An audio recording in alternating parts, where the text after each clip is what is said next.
Yes, people, it's me again, and we're going to be talking about our game on Saturday.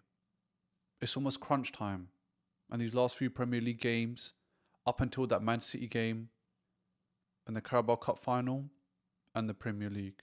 But there is one team that stands in our way on Saturday, and they go by the name of Everton.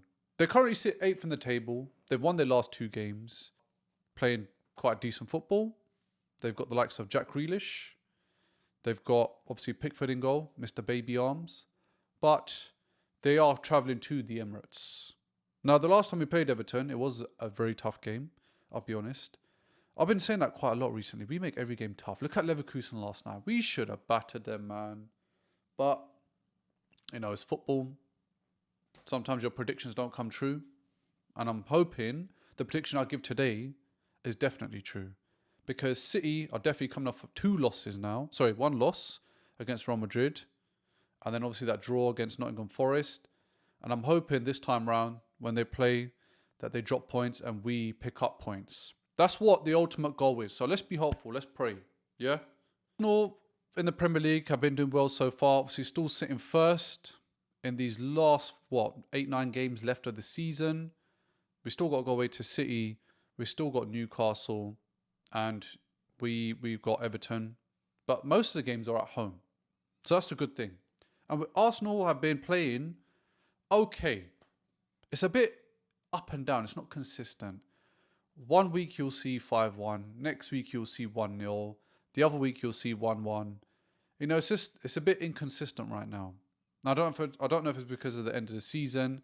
I don't know if it's because something going on in the dressing room. But I think I can identify, the problem. I think it's the creativity.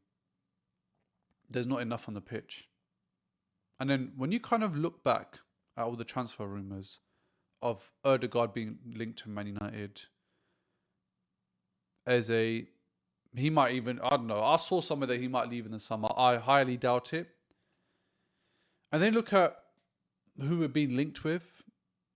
So, Sandro Tonali, does that mean Declan Rice will have a more advanced role? I'm even seeing today Bruno Fernandes linked to Arsenal. How true that is, I don't know. But the creativity is definitely lacking in this Arsenal team. And I feel like there will be a transition in the summer. And will the creativity come back to haunt us at this part of the season? I'm hoping not. So far, it hasn't. But we definitely are lacking creativity. There's no venom. There's no sting. Eze, when he played last night, he didn't look up to it at all. Again, he was missing. He was playing Casper the Ghost, Casper the Eze. Call it what you want, but yeah, he's just non-existent. Ødegaard, I don't feel like anyone misses him. I don't think I've heard any pundits or any fans mention, we need to get Ødegaard back. No one's even batting an eyelid at Ødegaard anymore. And it's sad to see because at one point he was one of the most pinnacle pieces in the Arsenal team.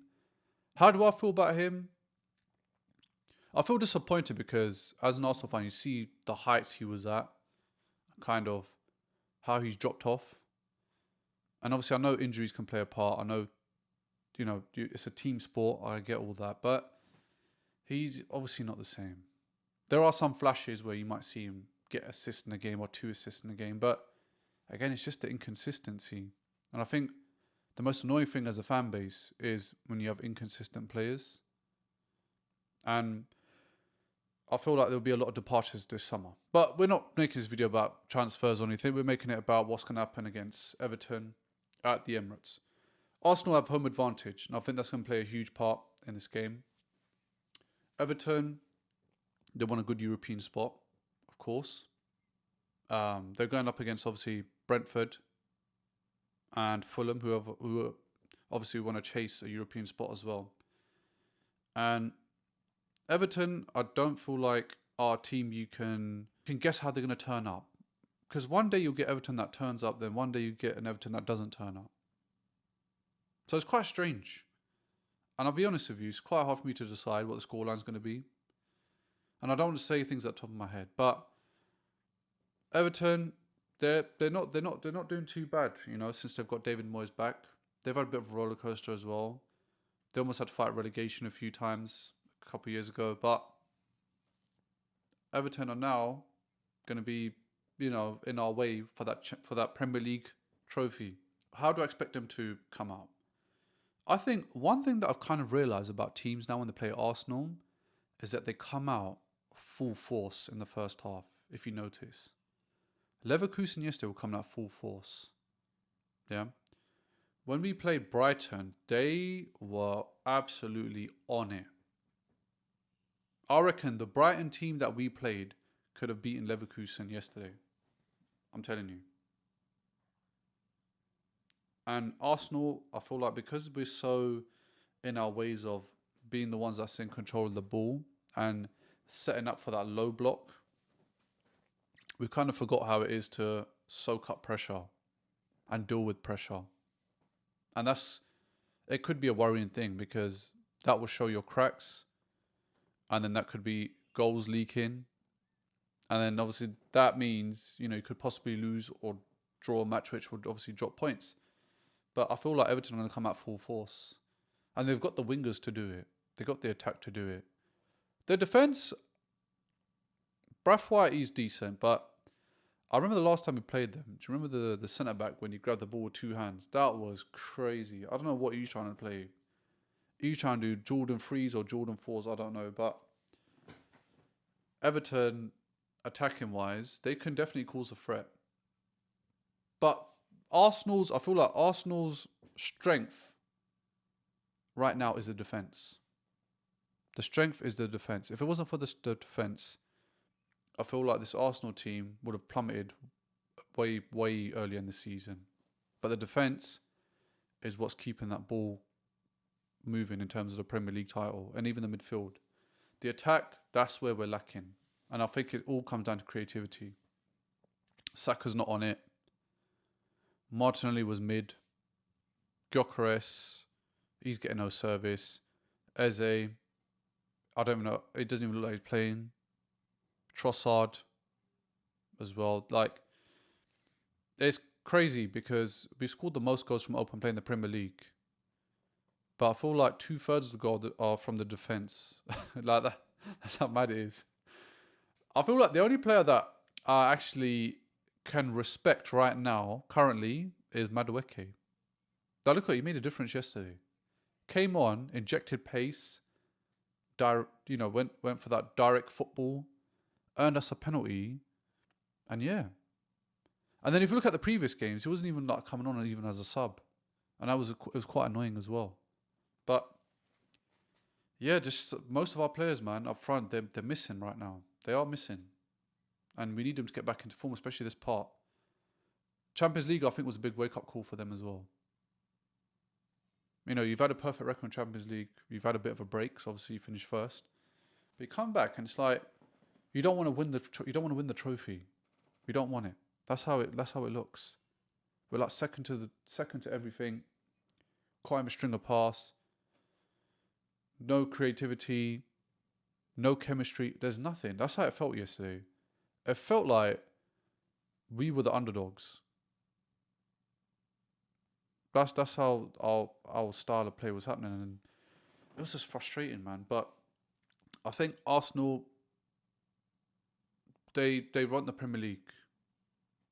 I could see that more as these games are going on, since the two draws against Wolves and Brentford. So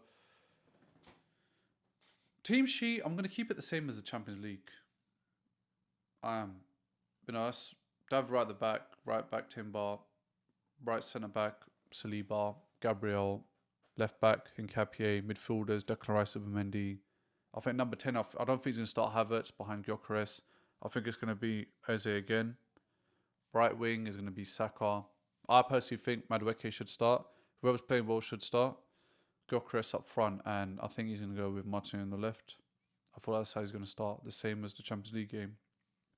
What will the score be? Like I said, this is probably one of my hardest choices and hardest predictions. But I want to go for, even though we're playing at home, I'm going to go for 1-0. I'm hoping it's not 1-0, but I think the way Arsenal have been playing, against Brighton and the way they played against Leverkusen, I'm going to say 1-0. Even Mansfield, like, we were lucky to walk away with a win. Because Mansfield, they're such a small team. But we only walked away 2-1 victory. And we're a Premier League team. Like, our academy is like championship level.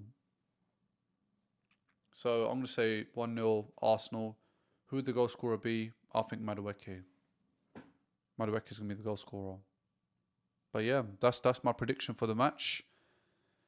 I do sound depressed, but I think it's because I know the Premier League's so close and anything can happen. Man City could just suddenly turn up, even though they got spanked 3-0. Arsenal could drop off, but I'm hoping that's not the case, of course. But yeah, I just want to say thank you to everybody that tuned in. If you watched up to this point, make sure you hit the subscribe button. Make sure you hit the like button. And let's get this video to about, let's do 20 likes. I think that's doable, 20 likes. But yeah, till next time.